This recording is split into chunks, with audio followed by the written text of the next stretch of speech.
सिंदूरी इश्क भाग 11 राठौर मैंशन। रात के वक्त प्राक्षी अपने रूम में आराम से सो रही थी, तभी उसके रूम की डोर बेल बजती है। प्राक्षी कसम साते हुए खुद से बोली, कौन है जो इतनी रात को परेशान कर रहा है मुझे? अब क्या मेरे सोने से भी प्रॉब्लम है जो कोई मुझे सोने तक नहीं दे रहा है?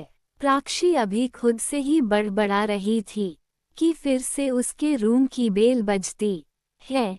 प्राक्षी इस बार झल्ला कर अपनी जगह से उठकर गेट खोलती है। आकर जैसे ही वो गेट खोलती है तो उसकी आंखें हैरानी से बड़ी हो जाती हैं, क्योंकि उसके सामने इवांस खड़ा हुआ था। प्राक्षी अपनी आंखें छोटी करके इवांस को घूरते हुए बोली, मिस्टर राठौर, आपको क्या भूतों की तरह रात में जागने की बीमारी है? आपको अगर नींद नहीं आ रही है तो आप मुझे क्यों डिस्टर्ब कर रहे हैं? आप कहीं भी जाकर भटके जाकर, लेकिन मेरे रूम के आसपास मत भटकिया। इवांस अपनी एक आईब्रो रेस करके प्राक्षी को घूरते हुए बोला, वो क्या है ना, मुझे मेरी भूतनी के पास ही भटकना है। लगता है तुम्हारी याददाश्त बहुत कमजोर है। मैंने तुम्हें 3 घंटे का टाइम दिया था, जो कि खत्म हो चुका है बहुत पहले ही। अब तुम चुपचाप मेरे साथ रूम में चलोगी या फिर मैं तुम्हें लेकर चलूं? तुम्हें समझ नहीं आया था कि मैंने क्या बोला था कि मुझे दोबारा तुम वाइट कपड़े पहने मत दिखना। तुम्हें एक बार में बात समझ नहीं आती? प्राक्षी ने अपनी आई रोल करते हुए इवांस से बोला, और मैंने भी आपसे बोला था कि मुझे आपकी कोई बात नहीं सुननी और न ही आपके रूम में आपके साथ रहना है। तो क्यों आप मुझे परेशान कर रहे हैं? जाइए यहाँ से। जैसे ही प्राक्षी रूम का डोर बंद करने वाली होती है, वैसे ही इवांस अपना होंठ लगाकर प्राक्षी को दरवाजा बंद करने से रोक देता है। इवांस की इस हरकत पर प्राक्षी को बहुत गुस्सा आती है।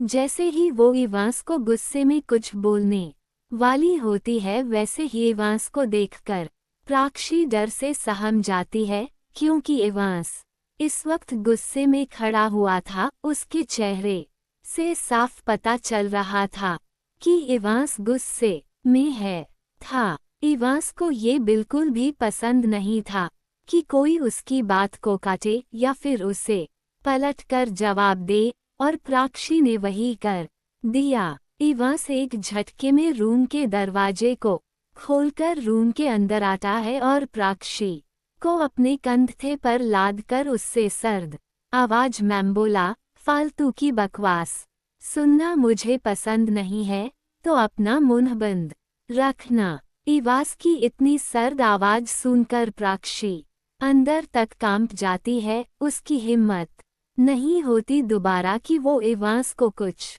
बोल सके। इवांस प्राक्षी को उसके रूम से लेकर अपने रूम की तरफ चला जाता है। इवांस प्राक्षी को अपने रूम में लेकर आता है।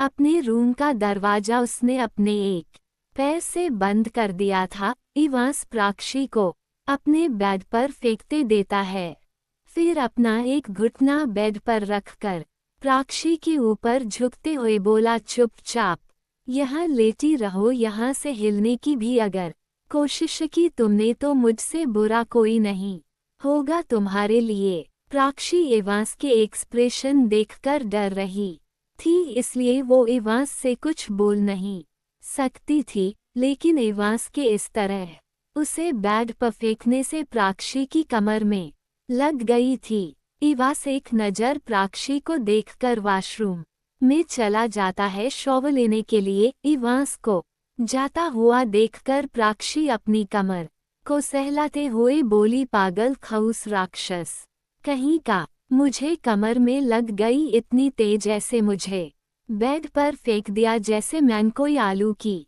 बोरी हूँ। हाय मेरी कमर, इस पागल आदमी को बहुत शौक ना मुझे अपने साथ अपने रूम में रखने का। तो अब मैं बताती हूँ इसे, अगर मैंने भी इसका जीना हराम नहीं किया तो मैं भी प्राक्षी नहीं देखता तो ऐसे है जैसे अपनी नजरों से ही मुझे खा जाएगा गुस्से की दुकान कहीं का।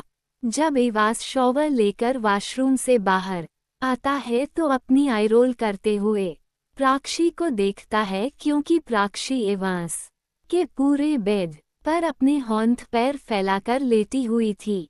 एवांस टॉवल को सोफे पर फेंककर प्राक्षी के पास आकर बोला, ये क्या तरीका है पूरे बेड में सोने का, मैं कहाँ सोऊंगा।